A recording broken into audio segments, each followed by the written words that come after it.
नमस्कार दोस्तों, इस लेक्चर में अपन बात करने वाले हैं चर्म दल जो एक डिसीज़ होती है बच्चों में उसके बारे में। ठीक है, तो सबसे पहले अपन इसका इंट्रोडक्शन लेते हैं। कुछ देखो, चर्म दल का वर्णन सभी आचार्यों ने किया है।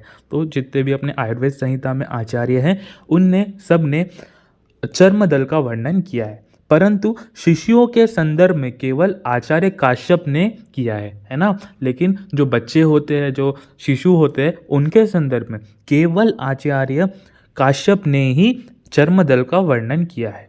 वो किस प्रकार से, देखो, इसके विचार में यह व्याधि क्षीरप और क्षीर अन्नाज शिशु में होती है। तो बच्चों में किया है आचार्य काश्यप जी ने, तो वो क्या बताते हैं कि ये जो व्याधि है वो क्षीरप और क्षीर अन्नाज शिशु में होती है।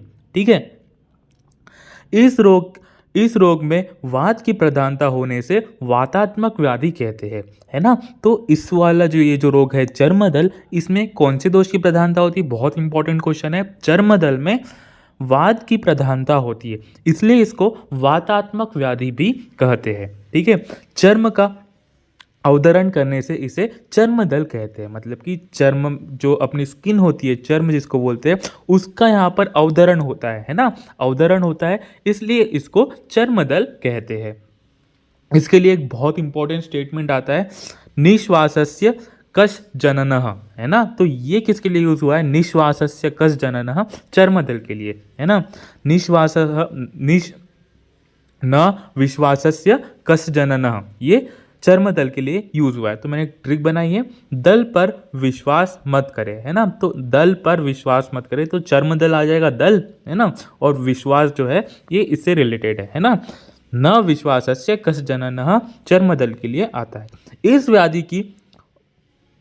इस व्याधि को उत्पात नाम से भी जानते हैं, है ना। तो इस व्याधि की और एक संज्ञा क्या दी है? उत्पात, है ना। वहां पर चर्म का अवतरण हो रहा है, इसलिए उसको उत्पात नाम से भी जानते हैं इस व्याधि को। चिकित्सा क्या है इसकी? प्रमुख चिकित्सा क्या है इसकी? देखो, धात्री स्तन्य शोधन इसकी प्रमुख चिकित्सा है, मतलब धात्री का स्तन्य शोधन इसकी प्रमुख चिकित्सा है। इसके बाद में प्रकार चलते हैं। प्रकार कितने हैं? इसके प्रकार 4 है। बहुत इंपॉर्टेंट क्वेश्चन है, चर्मदल के कितने प्रकार है, एमसीक्यू में पूछ सकता है।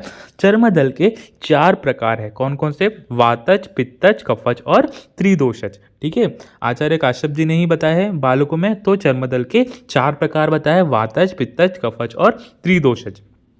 देखो, वातज के लक्षण क्या क्या रहेंगे? देखो, वातज में कंडू, स्पोट, चिपचिपाहट शरीर, पतला, रंग बिरंगा मल वो त्याग करेगा, है ना। तो जो इसके वातज के लक्षण है एक बार याद करते हैं अपन फिर से।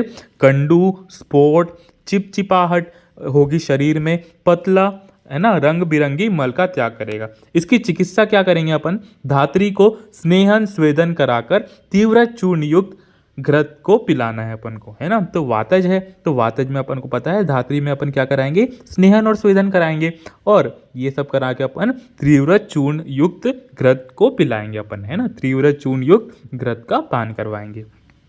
इसके बाद में पित्तज वाले में, पित्तज के लक्षण क्या है अपन को पता है? लाल, पीला, नीला मंडल, हरे पीले वर्ण का अतिसार करेगा वो, है ना। तो मंडल कैसे कलर का है? लाल, पीला, नीला, है ना। रंग बिरंगी मंडल है यहाँ पर, लाल, पीला और नीला मंडल है, और हरे पीले वर्ण का अतिसार करेगा वो। इसमें क्या चिकित्सा है? धात्री को स्नेह का अभ्यंग कराकर वमन विरेचन कराना है ना। धात्री को अपन ने स्नेहन करा दिया और उसमें अब उसके बाद में वमन विरेचन अपन को करवाना है। ठीक है, कफज के लक्षण क्या है? शीत, स्निग्ध, साध्य मंडल होंगे इसमें, और जो पिछलता आएगी और ढीला मल का त्याग करेगा। इसमें भी जो चिकित्सा है वो पित्तज के समान ही करानी है। धात्री में स्नेह का अभ्यंग कराकर अपन को उसमें वमन विरेचन कराना है। ठीक है, त्रिदोषज में बहुत इंपॉर्टेंट लक्षण आएंगे। इसमें त्रिदोषज में क्या लक्षण देखने को मिलेंगे?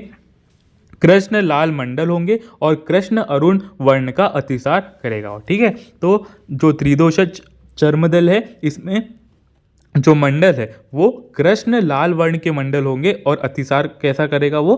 कृष्ण अरुण वर्ण का अतिसार होगा उसमें, और इसमें दोषों के बल अनुसार अपन को इसमें चिकित्सा देनी है। ठीक है, अब एक नोट डाल के मैंने कुछ लिखा है यहाँ पर, जिस चर्मदल में वमन, तृष्णा, ज्वर, आदमान, शोष, हिक्का स्वर भेद आदि उपद्रव हो तो उसे असाध्य होता है। ठीक है, तो जिस चर्मदल में ये सब लक्षण आ रहे हैं, वमन, तृष्णा, ज्वर, आत्मान, शोष, हिक्का, स्वर भेद, ये जो चर्मदल होगा ये असाध्य चर्मदल होगा। ठीक है, प्रकार समझ में आ गया। प्रकार 4 होते हैं, वातज, पित्तज, कफज, स्थिरोषज।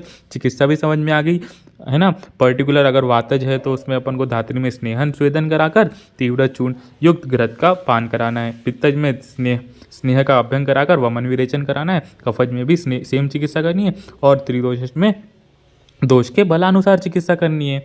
चिकित्सा में विशेष रूप से धात्री का स्तन्य शोधन करना है। ठीक है, निश्वासस्य कशजनहना मतलब चर्मदल के लिए इसका यूज़ किया गया है, मतलब ये स्टेटमेंट इसके लिए। ठीक है, इतना समझ में आ गया। इसके नेक्स्ट लेक्चर में अपन मसूरी का पढ़ेंगे। धन्यवाद।